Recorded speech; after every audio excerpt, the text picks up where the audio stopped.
నారా చంద్రబాబు నాయుడు గారు మాకు ఒక క్రమశిక్షణ అలవాటు చేశారు. ప్రజాస్వామ్య విలువల గురించి మాకు ఎన్నోసార్లు ఆయన హితబోధ చేశారు. ఇవాళ అందుకనే చెప్తా ఉన్నాం, మీరేమీ ప్యాంట్లు జరుపుకోక్కర్లేదు. ఇవాళ వచ్చి అయ్యో బాబు అని గుండెలు బాదుకుంటా ఉన్నారు. ఈ గుండెలు బాదుకునేటటువంటి పిల్ల సైకోలందరికీ చెప్తా ఉన్నా, తెలుగుదేశం పార్టీ పక్షాన, అరే బాబు మీరెవరూ ప్యాంట్లు తడుపుకోవద్దు. నేను హామీ ఇస్తా ఉన్నా, రాష్ట్రంలో ఎక్కడా కూడా మీ పైన భౌతిక దాడులు జరగవు. మీ ఇళ్లపైన దాడులకు ఎవరు తెగబడరు. మీ కుటుంబ సభ్యులను ఎవరు కూడా భయభ్రాంతులకి గురి చేయరు. నాది హామీ. చంద్రబాబు నాయుడు గారి పక్షాన, లోకేష్ గారి పక్షాన, తెలుగుదేశం పార్టీ పక్షాన, కూటమి పక్షాన నేను హామీ ఇస్తూ ఉన్నా. మేము అటువంటి పద్ధతిలో మేము వెళ్ళదలుచుకోలేదు. మేము హింసని ప్రేరేపించము. ఆ మార్గం మాది కాదు. కానీ అరే మీ అందరికీ చట్టం పవర్ ఏంటో చూపిస్తాం. కానూన్ కా హాత్ బహుత్ లంబా హై అని చెప్తా ఉంటారు కదా. చట్టం యొక్క చేతులు ఎంత దూరమైనా వెళ్ళగలవని చెప్పి నిజమైనటువంటి ఐపీసీ సెక్షన్ల పవర్ ఏంటో మీకు చూపిస్తాం. దానిలో ఎక్కడా కూడా రాజీ పడదలుచుకోలేదు. లోకేష్ గారి red book is a reality. అది గుర్తుపెట్టుకోండి. మీరు పిల్ల సైకోలందరికీ చెప్తా ఉన్నాం, లోకేష్ గారి red book is a reality. ఆయన ఊరికనే సరదాగా ఓపలేదు రెడ్ బుక్. ఐపీసీ సెక్షన్ల పవర్ చూపిస్తాం. రెడ్ బుక్ లో నమోదైనటువంటి ప్రతి ఒక్క వైసీపీ పిల్ల సైకోకి, అవినీతి పరులైనటువంటి అధికారులందరి సంగతి తేలుస్తాం. Within the legal framework, చట్టానికి లోబడే మీ అందరికీ గట్టిగా బుద్ధి చెప్తాం. దానిలో ఏ విధంగా కూడా రాజీ పడేటటువంటి ప్రసక్తే లేదు. ఎన్ని పాపాలు చేశారా మీరు 5 సంవత్సరాల కాలంలో?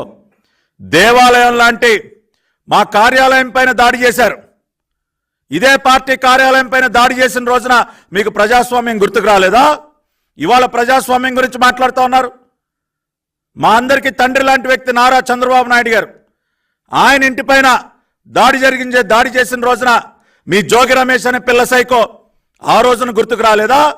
ప్రజాస్వామ్యం అంటే ఏంటో ఇవాళ ఎంతమందిని మాచర్లలో బోండమ్మ గారి పైన, బుద్ధా వెంకన్న గారి పైన దాడి చేసిన రోజున గుర్తుకు రాలేదా మీకు?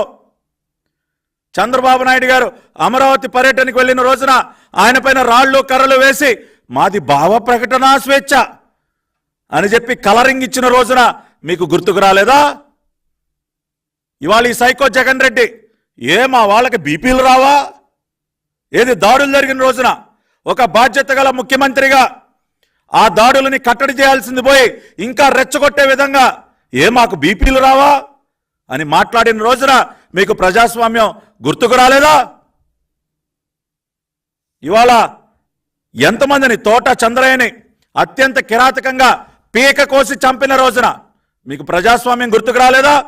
కంచర్ల జర్లైని, కిరణ్ని దారుణంగా వాళ్ళ చావుకి కారకులైన రోజున మీకు ప్రజాస్వామ్యం గుర్తుకు రాలేదా? డాక్టర్ సుధాకర్, అమర్నాథ్, అబ్దుల్ సలాం వంటి వారి చావుకి కారకులైన రోజున మీకు గుర్తుకు రాలేదు ప్రజాస్వామ్యం. ఇవాళ మాట్లాడుతూ ఉన్నారు. ఇవాళ నా పక్కనే కూర్చున్నాడు మా అన్నయ్య చెన్నుపాటి గాంధీ గారు. ఆయన పైన సెప్టెంబర్ 2022లో దాడి చేసి ఇవాళ ఆయన కన్ను పోగొట్టారు. మీరు ఆయన కంటి చూపు పోవటానికి కారకులైన మీకు ఆ రోజున ప్రజాస్వామ్యం గుర్తుకు రాలేదా? ఇవాళ వచ్చి మీరు ఇవాళ మాకు నీతి కబుర్లు చెప్తారా?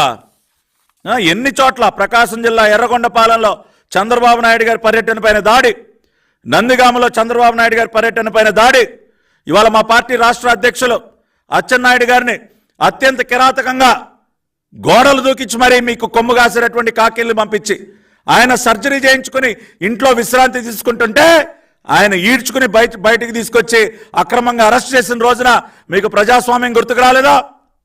కొల్లు రవీంద్ర గారి పైన లేనిపోని నిందలు మోపి ఆయన్ని అరెస్ట్ చేసిన రోజు మీకు ప్రజాస్వామ్యం గుర్తుకు రాలేదా? మా ఇంటి పైన దాడి చేసి నా బిడ్డని భయభ్రాంతులు గురి చేసి నా ఇల్లుని ధ్వంసం చేసిన రోజున ఏమైపోయింది ఆ ప్రజాస్వామ్యం? నన్ను నడి రోడ్డుపైన ఆపి నా కారుని ధ్వంసం చేసి నన్ను గాయాల పాలు చేసిన రోజున ఎక్కడికి పోయిందా ప్రజాస్వామ్యం రాష్ట్రంలో? ఇవాళ మీరు ప్రజాస్వామ్యం గురించి మాట్లాడుతూ ఉన్నారు.